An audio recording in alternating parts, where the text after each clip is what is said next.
Morning, everyone. I am just going to wait a couple of seconds just while people log on before I introduce today's webinar. Thanks for joining.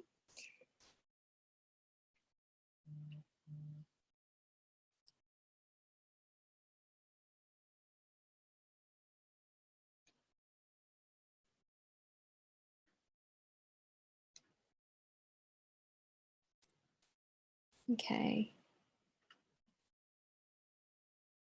It's looking like people are starting to log in now. So hi, everyone.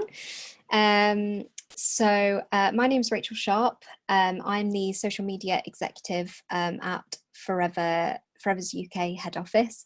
And I've been working in social media for sort of the past 4 or 5 years now. So hopefully I've got a few tips and tricks up my sleeve for today's webinar, which is, of course, figuring out Facebook for your business.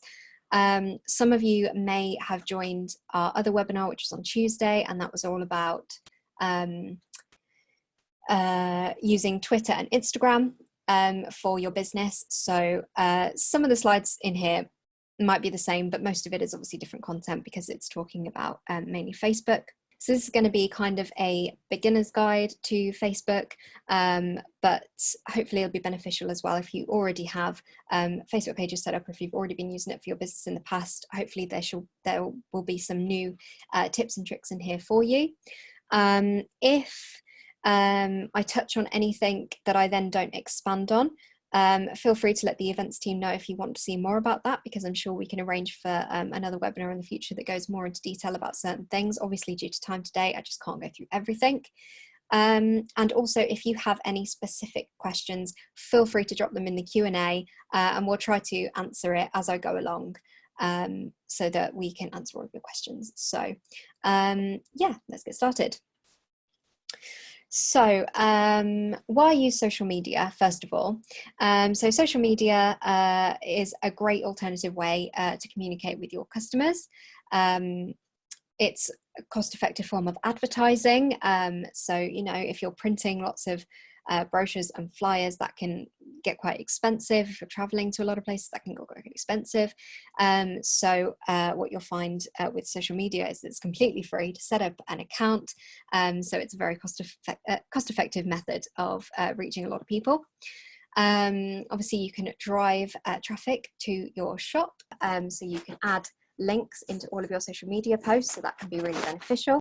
You can showcase your lifestyle, which is, of course, showcasing that you're a product of the product and things like that. You can drive brand awareness and build brand identity. You can deliver a high level of customer service. So a lot of people are trying to get in touch with brands via social media for their customer service needs. So you can actually get back to people very, very quickly. Using social media. You can increase the trust between you and your customers because you're building a community, and obviously you can strengthen relationships as well, again, because you're kind of building a community, and you can literally speak to people real time on social media. So if we quickly take a look at what the modern consumer kind of expects from their time online. So they use multiple devices for different stages of the purchase cycle. They're in control. So if they follow what they want to follow and they unfollow what they no longer want to follow, so they're completely in control of what they're sort of consuming. They're time starved and impatient. So, you know, they want short, snappy, quick bits of content. They look for social proof. And by that, I mean, they kind of look for positive reviews from other people to kind of showcase, you know, that the product that they think they're buying is actually worth it in other people's eyes. And also, I mean, for me personally, if I see a brand, the first thing I do is look them up on social media, because I want to see that they've got a good social media presence before I invest in them. That is just, that is the modern consumer.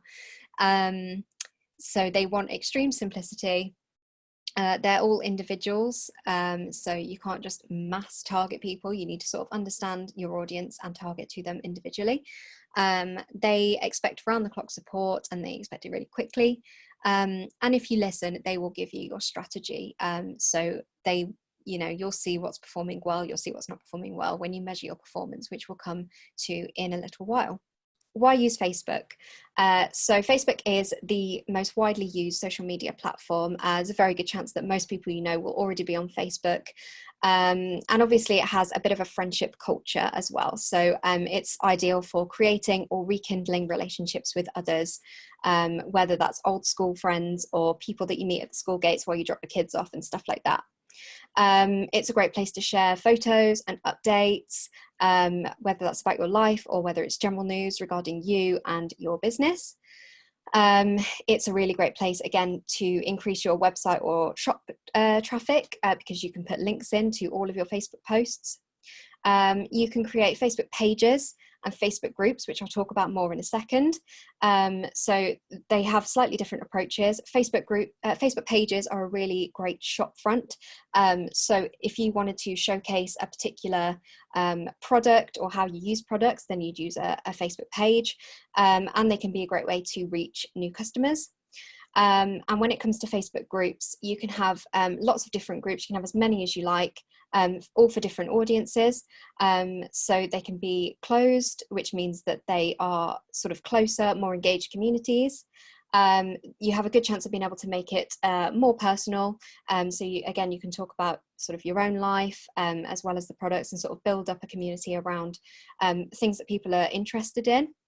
It's a great place to build relationships or build up warm leads. And you may find that it might be a good place to find new recruits as well, people who are already interested in, say, the products, if they're already your customers. And then you can sort of build up communities around recruitment as well. And as I said, you can have as many Facebook groups as you want. So you could even have another, like a Facebook group for your customers, and then a Facebook group, say, for your downline. And a lot of you may already be part of a Facebook group that your upline has arranged. So you may be able to take inspiration from those people. So this is just a quick overview when it comes to personal profiles versus pages and groups. When it comes to personal profiles, this is something that if you join Facebook, then you'll have a personal profile, and this is, if you already have a Facebook profile, this is probably what you'll have. So what a Facebook profile is it promotes an individual. It's your own personal page. A lot of people obviously use it to tag themselves into a location or share photos from their wedding or whatever it happens to be.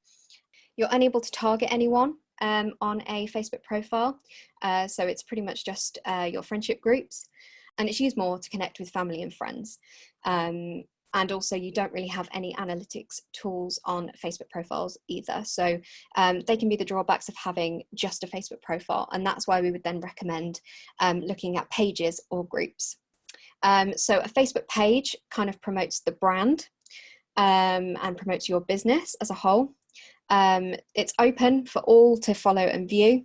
You can invite people to like the page, but anyone can find it, anyone can like it and join it and see what it's about. It's a little bit more professional. You have access to paid advertising features if you want that as a tool that you can use. And you also have access to analytics, and analytics, again, I'll show you a little bit about later, but they're really good for figuring out what it is your audience is engaging with, and therefore what you should do more of. When it comes to groups, they're a great hub for discussion and interaction, and they're more like community pages where you can discuss a certain topic.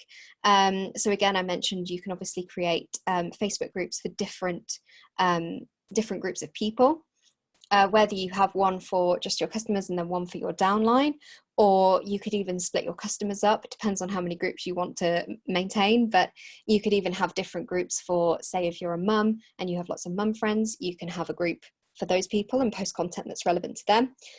Or you can have a group which is centered around sports. If you're a runner, say, and you wanted to share things about sports, you can have people who are interested in sports.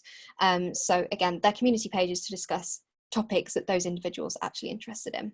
You kind of have multiple levels of privacy with a group, which is really useful. So it's kind of a members only thing. You can have it so that only people who you invite can actually join the group, or you can have it so that it can be fully searchable, but then they still have to join to be able to see the content, things like that. So you can sort of decide on the privacy depending on the kind of group that you want to run. And again, you've got a certain number of analytic tools with that as well. So I'm not going to go into great detail about setting up pages and groups because that could take quite a while. Probably the best place to go is to this address here. So that's www.facebook.com/help. And then you can literally just type in your query here, how to set up a Facebook group. And that will tell you kind of the step-by-steps of exactly how you need to do it. And that'll be the easiest thing to sort of follow that. But a few tips, probably just make sure that you have a profile picture and a cover photo. So those are the things that are going to be, again, almost your shop front that's representing your brand so that people know it and can click it. And when it appears on their Facebook, they can see that it's your group. And it's also worth inviting people to like your page or inviting people to join your group, because you can't just set it up and expect people to find it and join it themselves. You do need to prompt people and just make sure that they're aware that it exists. So I'll just go into a little bit more details about Facebook pages. So as I mentioned before, pages can work as really great shop fronts. So again, you can link to your website or you can link to specific products if you're talking about a specific product. And that is a really great way to drive traffic to your website. It's a great place as well to showcase yourself or your customers using the products, and a really great place as well to showcase tips and tricks for how to use a product, so that it's, you know, people have a little bit of added value. You could also link to blog posts which may be of interest to your customers. So you could either write your own or you could share ours. Ours are always updated on a Friday, so at forevernowledge.info/blog, you can find all of our blogs on there. Or again, you could just reference articles from around the internet which may be of interest to your audience, and it's a great place to sort of put all of those features. So you can use Facebook advertising when you have a page. Again, I'm not going to go into great depth on Facebook advertising in this particular presentation, because it would take quite a long time. It's quite big to explain. If it is something that people are interested in, obviously feel free to let the events team know, and it could be something that we look into doing in the future. And then the other thing is that content doesn't always have to be about the products. I think that's really important. The idea behind your Facebook page and groups is to think about how you can add value to your customers' time online. So a good example of this is just being aware of what your audience is actually interested in and what's going to make you look the most knowledgeable about your topic. So if, for instance, you're sort of building up your company based on C9 sales, and you were to talk about and share articles that were about healthy eating and exercise and fitness, and share those on your Facebook page, that then makes you look really knowledgeable about kind of the fitness and wellness side of things, so that when you eventually share, say, the C9, people will then know that you are a good source of knowledge, and they can sort of ask you any questions around that product and around the topic, which can obviously lead to future sales. So when it comes to Facebook groups, groups are a really great way to keep your customers engaged, and also keep your downline engaged if you would have a group that was focused on your downline. You can set up different groups for different audiences, like I say. Remember that it's a community, so it's not just about posting, it's about having a conversation and speaking to people. And I think that's really important to remember, is to make sure that you don't just post. You actually, if you make a post, be sure to have a conversation with people. It's, again, not always about the products. You can make it a little bit more personal, because it is a group. Those people are interested in the community and they're interested in you as a person. So obviously you can talk about your day-to-day life. You could talk about your family, you could talk about how your family uses the products, but it doesn't always have to be about the products. You can make it as personal as you want, as you're comfortable with. You should always try to encourage people to comment wherever possible, as this will lead to more engagement, which means Facebook pushes the content out to more people. And it's really, really important to always reply to comments. And I think that's a key thing, really. If you're asking people to write a comment and then you just ignore all of the comments, they're going to quickly stop leaving comments on any of your posts. So I would definitely suggest making sure you reply to all of the comments and just making sure you're having those conversations. So here are a few, again, ideas for content. So this was just a couple of weeks ago. Happy World Emoji Day. Can you guess the Forever product based on the emojis that you can see here? And so that's kind of just posted up into the group, and people will be tempted to, if they spot one that they think they can name, like say, oh, number 2, that's Forever Bee Honey, then they'll comment that, and you can sort of get quite a lot of engagement through that. Same again with skincare bingo here. So tick off all the products that you'll be indulging in this weekend and comment below with bingo if you get a line or even a full house. So again, that can encourage people to just sort of take a look and comment, if they're going to be using all of these products, or even if they look at this and they see a product that they don't recognize, then they might comment and say, oh, what's this one? I've never seen that one before. And then you can start a conversation that way. These 2 templates actually come from FLP Social, which is one of the social media platforms that you can subscribe to. And so these aren't related to products at all, but they're quite good ideas. Again, it's just a way to get people to sort of start having conversations with you. So this one says, what's the weirdest thing you have in your handbag? And this one is, if you could go anywhere in the world, where would you go and why? And that would just encourage people to kind of have a conversation with you and start leaving comments on your posts. So anything like this is a really great example of the kind of content that you can post to a Facebook group. So user-generated content, in a nutshell, is basically content that hasn't been created by the brand. So essentially, it just looks a little bit more authentic. 56% of people are more likely to buy after seeing positive user-generated content. There's 7 times higher engagement than on brand content. There's 7 times more trust from user-generated content than from an ad or something that looks like branded content. And people also look at user-generated images for inspiration every day. So whether that's inspiration on how to use the products and things like that. So what I would take from this is, wherever possible, take your own pictures. So we have a huge gallery of images that you can use and posts, and I'll sort of show you in a minute where you can find those. But it's ideal if you can take your own pictures wherever possible, because they do look more authentic and they do look more engaging. So people will be more likely to actually, they think that you're using the products, they can see that you're using the products, so they're more likely to trust that content. But user-generated content can also work in the sense of, if you have a customer who has purchased a product from you and then they're posting that on their social media channels, ask if you can use their content on your channel, because that's that kind of social proof that we talked about earlier, in the sense of people want to see other customers enjoying the products as well. So again, that's another case of user-generated content. If they take a great picture, ask if you can use it on your channel. Chances are they'll say yes. Obviously be sure to credit them, but then again, you've got a lot of content there. And if you're wondering how on earth to take a very good picture, that's the next slide.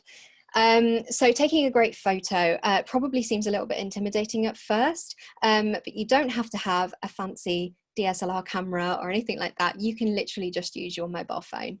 And that's, the great thing about phones these days, obviously, is that they have so many megapixels and the image quality looks great every single time anyway.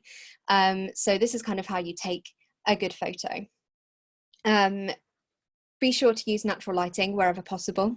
So that can either be going outside, especially if it's a nice day. If it's not so nice, maybe just go near a window. And that way you're getting really nice lighting. The thing you want to avoid is weird shadows, or sort of that yellowy looking light that makes everything look a little bit stale. So I would definitely avoid taking, you know, a picture of one of the skincare products into a bathroom that doesn't have any natural light, turning the light on and then holding your phone over the top of it. It's just going to create shadows. Wherever possible, try and take it near a window or take it outside.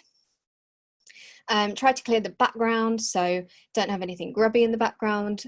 Make sure that you can't see the camera or phone in a reflection, whether that's, you know, in a mirror or kitchen backsplash or whatever it happens to be. Make sure that you can't see the reflection of the phone, and just try to keep the space as clear as possible, because that's going to take the best picture.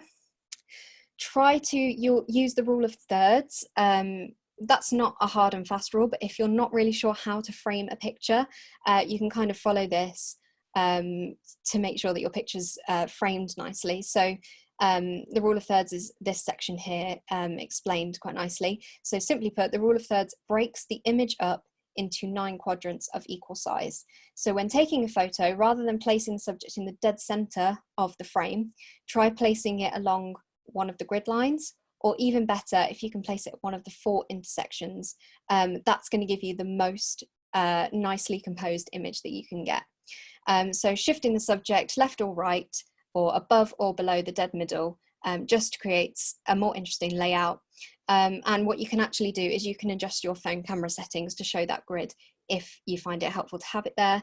Obviously it won't appear in the final product, but it can help you to line the picture up as you want it in the moment. This one sounds really simple, but you'd be surprised the amount of people who forget it, and that is to wipe the phone lens. So if you think about how many times you use your phone, you put it in your pocket, you pick it up out of your pocket, you're touching your camera constantly, and it gets far dirtier than you even can imagine. So it's a really good idea to use a cloth just to wipe down the camera, and I cannot tell you how much of a difference that will make. You'll kind of get rid of that weird sort of blurriness, especially like if you're in a really light, you know, if you're outside and you're trying to take a picture and you think that everyone looks like they've got a sort of faint blurry aura around them, that's because your lens needs cleaning. So just make sure you give it a quick clean, and that will instantly increase the quality of all of your photos. Make sure obviously that your subject is in focus.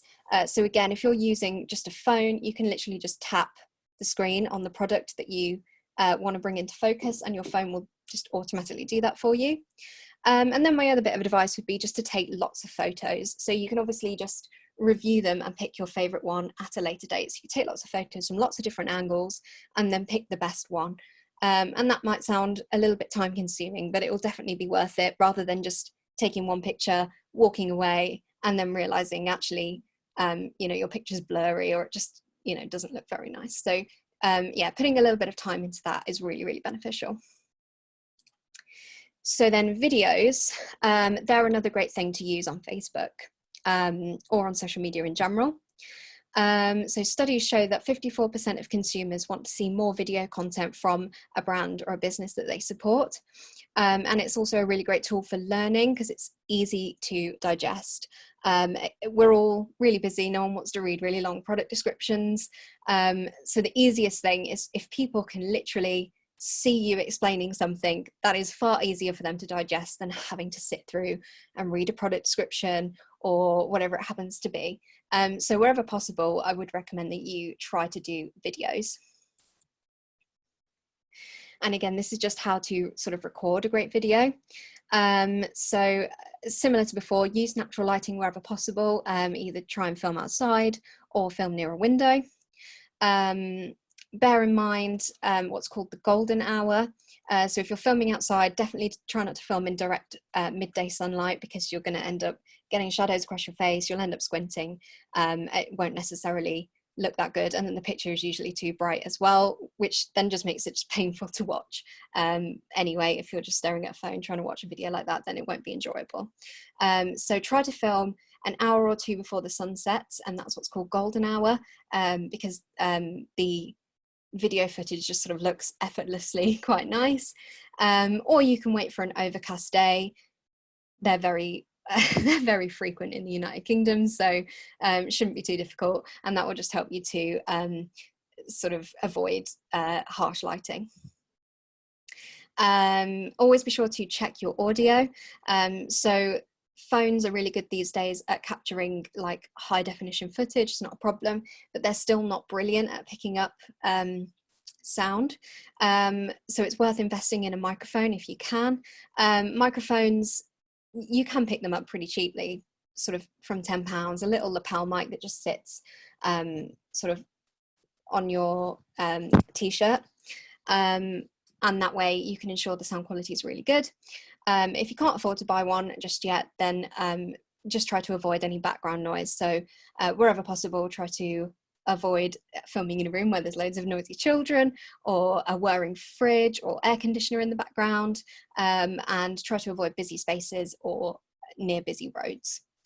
And it's also worth investing in a tripod as well. Again, it doesn't have to be a really expensive tripod. You can get them quite cheaply, and it could even just be one of the small ones, so it doesn't have to be a full tripod that stands up from the floor, but you can get one of the small ones and it fits on top of your desk, and then you'll just have a less shaky video. It's much nicer to watch that way. Facebook Lives are also another really great tool. Facebook Lives are actually about 3 times more engaging than a standard video. So video is more engaging than photos and text, but a Facebook Live is 3 times more engaging than a video. And you can, again, easily do that from your phone. Doesn't require any editing, and it creates an emotional connection as well because it's happening live in the moment, which means that obviously people can have that conversation with you. So it's worth planning a live at a suitable time for you and your audience, and you're most likely to know when that is. You should title your live video properly. So if you know that you're going to be talking about a specific product, make sure that you put that in the title so that people know what to expect. Obviously, feel free to practice. It can be quite nerve-wracking going live at first, so it's a good idea to just have a practice about what you're going to say. Make sure your connection is good. That's really, really important. No one wants to watch a video if it's dipping in and out, or if it's sort of laggy or anything like that. You can obviously experiment with different styles. So you can, that's the great thing as well. You can sort of do a live one week and it can, you know, be about one thing, and you can do a live another week and it can be something else entirely, and you can see what performs best and experiment with different styles. And then don't forget to add a call to action. So what I mean by that is you can start the video by telling live watchers to say hi, or let them know what they've been up to recently, so that you can sort of start a conversation, and that kind of stops you feeling a little bit awkward as well, because you're having a two-way conversation with people then. But then it's also worth encouraging watchers who are coming back to the video, people who can't watch it live but they're going to come watch later on, if they type a comment like #replay, that way you can see that they've watched it and they've got the message, and that again it's increasing engagement all the time, which Facebook rewards. It's also a really good idea as well, obviously, if you're talking about a specific product, to direct people to your website so that they you know, have a call to action to buy it, or even just to direct message you if they want a little bit more information about that product as well. So Facebook Live ideas, obviously coming up with ideas can sometimes be a bit tricky. Facebook Lives can be quite simple and they don't have to be high production value. So you could talk about yourself, you could talk about what you've been up to, what your family's been up to. You could maybe do it behind the scenes. So if you wanted to showcase your workout, if you wanted to showcase an event that you were at, when we can all go to events again, you could talk about your day-to-day life. You could do a product how-to, so you know, showcasing your skincare routine, or how to make a smoothie with Forever Light Ultra, something like that. Can be quite a good idea to do a series, so something like Monday Motivation, Wednesday Wisdom, so people know then to expect you to go live every Wednesday at 10 AM, for example. and they know what they're going to get. They're going to get some inspiration or some wisdom or whatever it happens to be. So doing a series is quite good. And you can also invite customers or team members, family members, influencers to do Q&As as well. Again, that creates a little bit of engagement and can be a little bit easier if you're doing a Facebook Live with somebody that you already know and already trust. Can just make it a little bit easier to sort of ease yourself into those videos as well. So using forever content, it's really, really important never to use copyrighted content. So don't do a Google search and try and find a picture on there to represent what you're talking about. If you use something without permission or which isn't free to use, you can leave yourself at risk of getting fined or even getting your social media account deleted. So to protect yourself, you should only really be taking your own pictures. You could also use customer pictures if they've given you permission to use those. You can make your own graphics, or you can use the forever content that we supply. So we create things like this, and these are all available on Forever Knowledge. You can use absolutely anything, and it's exactly the same with our social media channels. You can use anything that we feature on our social media channels on your own channel. That's absolutely fine. So yes, just making sure that you use the right content is really, really important. If you're thinking that this sounds like quite a lot of work, it can be, and that's why I think it's really important to create a content plan. What this does is it really simplifies everything, and it means that you're not spending hours and hours and hours just purely dedicated to social media. This makes it a little bit easier. So a content plan ensures every piece of content is relevant to your audience because you've planned it in advance, you know who your audience is, you know what they enjoy, and you can literally plan what they want. And it ensures as well that there's a consistent flow of content across all of your channels. So this can be another thing. It's quite easy to think, oh, I've got a spare afternoon, so I'll just spam my Facebook pages and I'll just keep posting content. So you don't want to do that. If you have a spare afternoon, that's when you can plan all of your content and then start scheduling it in. So again, make scheduling content a lot easier if you've got it all written down. You know which days you're going to post it, what times you're going to post it, then you can literally go into Facebook, there's a little section, and it lets you schedule in advance. So that makes things so much easier. Helps to move your audience through the sales funnel. So if you've never seen that before, this is a sales funnel. Right at the top, you kind of have awareness. So they may never have heard of your brand before, and you're capturing their attention. Then you kind of capture their interest, and they're like, okay, that looks good. And then around this point, they're starting to make decisions about the products that you're posting about, and then they're going to take action. So a content plan helps to move them through this because you can almost start a campaign from scratch. Here's a product, you don't know anything about it yet, I'm going to drive some awareness around it, and then you move people through each stage of the sales funnel. And then it's also really, really important. So obviously I've talked here about the importance of scheduling out your content so you don't have to think about it as much, but it is important to still check in even after you've scheduled it. So, you might do a Sunday night, schedule up for the rest of the week. That doesn't mean that you don't have to touch your Facebook at all for the rest of the week. It is definitely still worth going in each day to have a look, see if there are any comments that you can reply to, and that sort of thing. So measuring performance, this is key really for understanding how many followers you have, and therefore obviously the size of your community, how much it's growing, how quickly it's growing. Understanding how many people are seeing your posts. So on Facebook that's often called impressions or reach.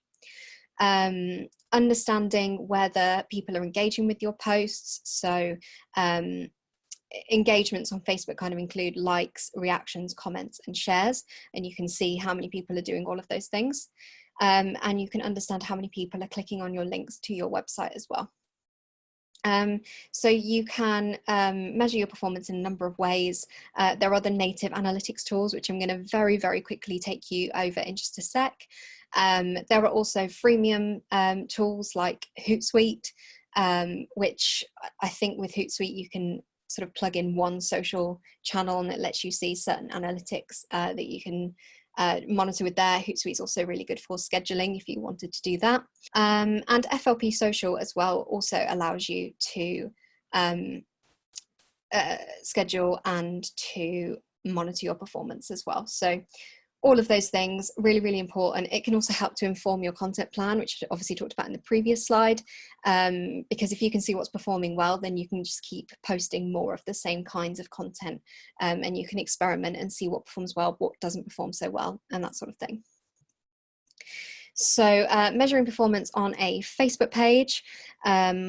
This is, let's play video. So what you'll find is this little insights bit at the left hand side of your page.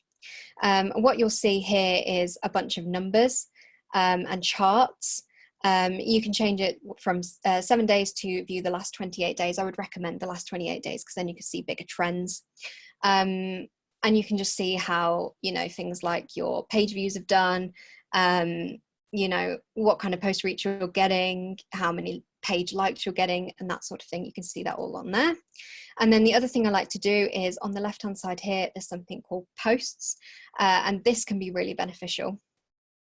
So what you'll be able to see here is the kind of times that your audience is actually online. So what this is doing is it's literally saying your audience is most active during these times, and then there's a huge dip here. You might wonder why that is. That's because everyone's asleep during that time. So that's really useful to see, because you can sort of see what the peak time is when people are out, and then you can schedule posts specifically for that time. It is worth noting that Facebook gives you this information in Pacific time zone, so you'll need to convert it into GMT or whichever country you are from. So that's really useful to know.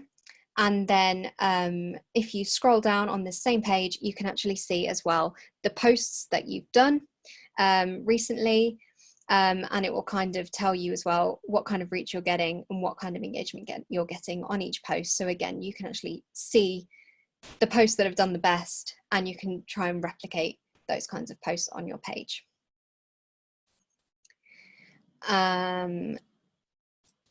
So then we've also got Facebook groups, very, very similar.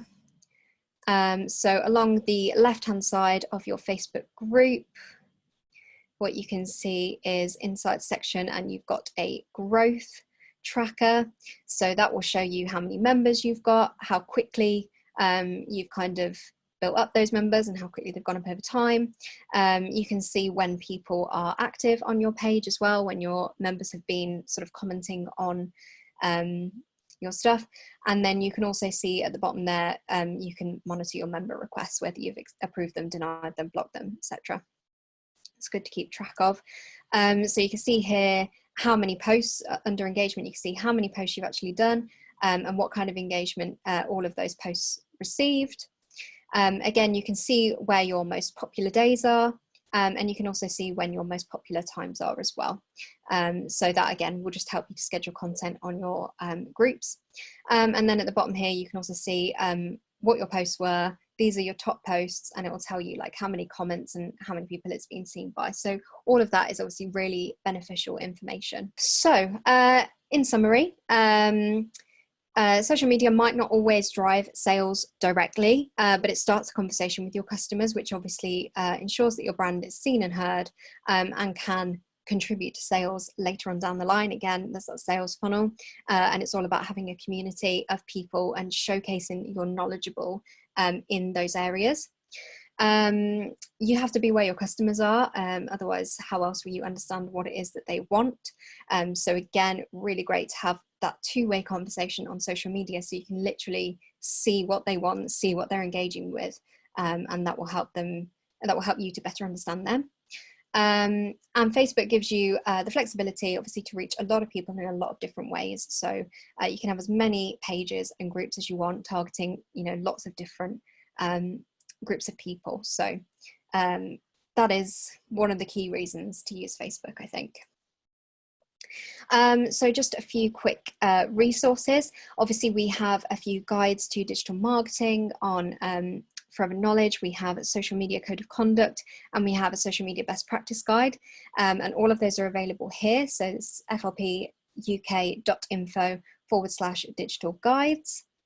Monthly campaigns, that's what I talked about earlier. We do a monthly campaign on our own social channel, and we kind of explain the competitions that we're going to be doing, and we explain the assets that you can use. So you can find those on the Forever Knowledge business site, and then there's a tab called products, and then a tab called campaigns, and you can see all of the most recent campaigns on there. And then we actually also, right towards the start of lockdown, so you may have already heard it, but you might not have, we've done a podcast on using social media to build your business. And we did that with Chris Leathert and Claire Shanks, who are FBOs who are doing really, really well with social media with their businesses. So you can listen to that by clicking, by going to flpuk.info/build business social media. Make sure that you put the capital letters in the right spaces for that link to work. Or if you prefer listening to podcasts on Spotify or Apple Podcasts, you can just search Forever Podcast, and it is called Using Social Media to Build Your Business. So you should be able to find it on Spotify and Apple Podcasts as well. And then another great resource is just to follow us on our main social media channels. So you, like I said before, you can use any of the assets that we put up on our social media channels. So our Facebook page is Forever Living Products UK and Ireland, but it may also be worth you following Official Forever on Twitter or Forever UK on Instagram. As I mentioned, you can use any of the assets that we post on any of the channels. So yeah, it's definitely worth following there. You can also take inspiration from, you can see how things are performed on our channel and see if anything comes up which might be useful or relevant for your audience. And you can absolutely share any of that content or take inspiration from it. So definitely worth following there.